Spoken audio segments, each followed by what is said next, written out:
तो देखिए, अंतर्राष्ट्रीय गीता महोत्सव की शुरुआत आज से होने जा रही है। ऐसे में क्या क्या कार्यक्रम जो है रहने वाले हैं, एक बार पूरी डिटेल इस महोत्सव को लेकर। देखिए, अगर हम बात करें गीता महोत्सव की, तो गीता महोत्सव धर्म नगरी जो गीता स्थली माना जाता है कुरुक्षेत्र, वहां पर आयोजित 2016 से ही किया जा रहा है। प्रधानमंत्री नरेंद्र मोदी के आह्वान के बाद 2016 से लगातार हर साल गीता महोत्सव मनाया जाता है। और इस बार अगर हम गीता महोत्सव की बात करें तो आज से उसकी कहीं ना कहीं शुरुआत हो चुकी है। गीता रथ सुबह 6 बजे ब्रह्म सरोवर पर किया गया था। मैराथन एक तरीके से वहां पर रखा गया था।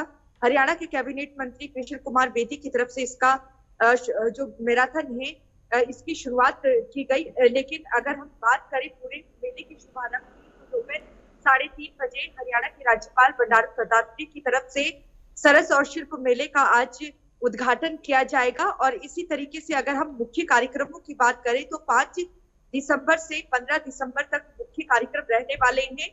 कुल 18 दिनों तक ये गीता महोत्सव बनाया जाएगा। अगर हम कुरुक्षेत्र विकास बोर्ड की बात करें, उनकी तरफ से प्रधानमंत्री नरेंद्र मोदी को भी इस गीता महोत्सव का हिस्सा बनने का न्योता दिया गया है। लेकिन प्रधानमंत्री नरेंद्र मोदी का आना अभी भी संशय बरकरार है। जिस तरीके से संसद का सत्र चल रहा है, तो ऐसे में लग रहा है कि जो प्रधानमंत्री नरेंद्र मोदी है शायद ही वो इस गीता महोत्सव का हिस्सा बने।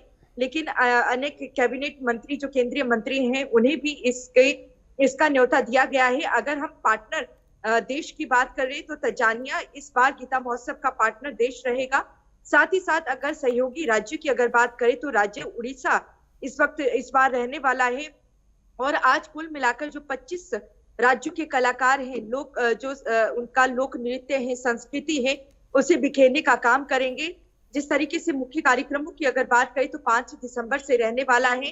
9 तारीख को एक बड़ा संत सम्मेलन ब्रह्म सरोवर तट पर रखा गया है, जहां पर पूरे देश भर से जो बड़े संत हैं वो वहां पर पहुंचेंगे। और इसी के साथ अगर 11 तारीख की बात करें तो 11 दिसंबर को 8000 छात्राओं की तरफ से एक साथ गीता श्लोक का पाठ किया जाएगा। और कहीं ना कहीं एक बार फिर से गिनीज वर्ल्ड बुक रिकॉर्ड में इसे दर्ज भी किया जाएगा।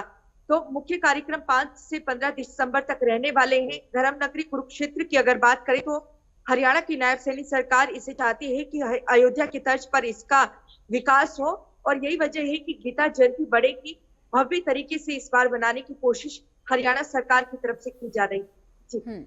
और इसी के साथ सरस और शिल्प मेले की अगर बात कर ली जाए, देखिए बंडारू दत्तात्रेय जो है इसका उद्घाटन करेंगे। एक बार इन मेलों को लेकर भी एक बार पूरी डिटेल्स, क्या कुछ रहने वाला है इन मेलों में। देखिए, गीता महोत्सव की अगर बात करें तो यहाँ पर अलग अलग राज्य, कुल मिलाकर 22 राज्यों के जो शिल्पकार हैं वो यहाँ पर पहुंचे हैं कुरुक्षेत्र में। और अपनी अपनी जो स्टॉल्स हैं, जो शिल्प और हस्त कलाकृतियां हैं, उसकी जो स्टॉल्स हैं उनकी तरफ से लगाई गई हैं। और कहीं ना कहीं लोकल फॉर वोकल का जो नारा प्रधानमंत्री नरेंद्र मोदी की तरफ से दीपावली के दौरान भी दिया गया था कि जो देश में निर्मित वस्तुएं हैं उनकी ज्यादा से ज्यादा खरीदारी की जाए। वो कुछ जो है आज जो शिल्प मेला जिसका उद्घाटन आज दोपहर 3:30 बजे राज्यपाल बंडारू दत्तात्रेय करने वाले हैं, वैसा ही कुछ नजारा कलाकृतियां यहाँ पर देखने को मिलेगी। अलग अलग राज्यों से 22 कुल राज्यों के जो शिल्पकार हैं इस मेले में पहुंचे हैं। लेकिन यहाँ पर पूरी कोशिश है कि धर्म नगरी कुरुक्षेत्र को कहीं ना कहीं जो गीता का पाठ, गीता सार जो दिया गया था श्री कृष्ण की तरफ से, भगवान श्री कृष्ण ने महाभारत के युद्ध के दौरान अर्जुन को ये गीता का पाठ पढ़ाया था, उसी गीता के पाठ को देश ही नहीं बल्कि विदेशों में भी जो हरियाणा सरकार ये पहुंचाना चाहती है। अयोध्या की तर्ज पर कुरुक्षेत्र का किस तरीके से विकास हो, इसकी कोशिश यहाँ पर की जा रही है। और धर्म नगरी के तौर पर विकसित कुरुक्षेत्र को किया जाएगा। और देखिए, पूरे कुरुक्षेत्र को महाभारत में 18 अध्याय हैं, तो 18 अध्यायों के तहत ही इसे 18 सेक्टर में बांटा गया है इस बार गीता महोत्सव के तौर पर। तो ऐसे में जो गीता का सार, जो गीता पाठ अर्जुन को पढ़ाया था महाभारत के युद्ध में श्री कृष्ण ने, वही गीता पाठ यहाँ पर गीता श्लोक भी किया जाएगा। गीता यज्ञ आज होगा, महायज्ञ होगा, गीता आरती ब्रह्म सरोवर तट पर की जाएगी। और यहाँ पर देखिए, देश से ही नहीं बल्कि विदेशों से भी सैलानी हो चाहे श्रद्धालु हो, इस गीता महोत्सव का हिस्सा रहते हैं। लेकिन इस बार बिल्कुल। हरियाणा सरकार चाहती है कि ज्यादा से ज्यादा तादाद में विदेशों से भी सैलानी और श्रद्धालु यहाँ पर पहुंचे, और साथ ही साथ देश से भी। और क्योंकि हरियाणा में तीसरी बार बीजेपी की सरकार बनी है, चलिए और ठीक पहली है। ऐसी पार्टी बनी है भारतीय जनता पार्टी जिसने ये इतिहास रचा है। क्योंकि हरियाणा के इतिहास की अगर बात करें तो कोई भी पार्टी तीसरी बार सत्ता में नहीं आई है।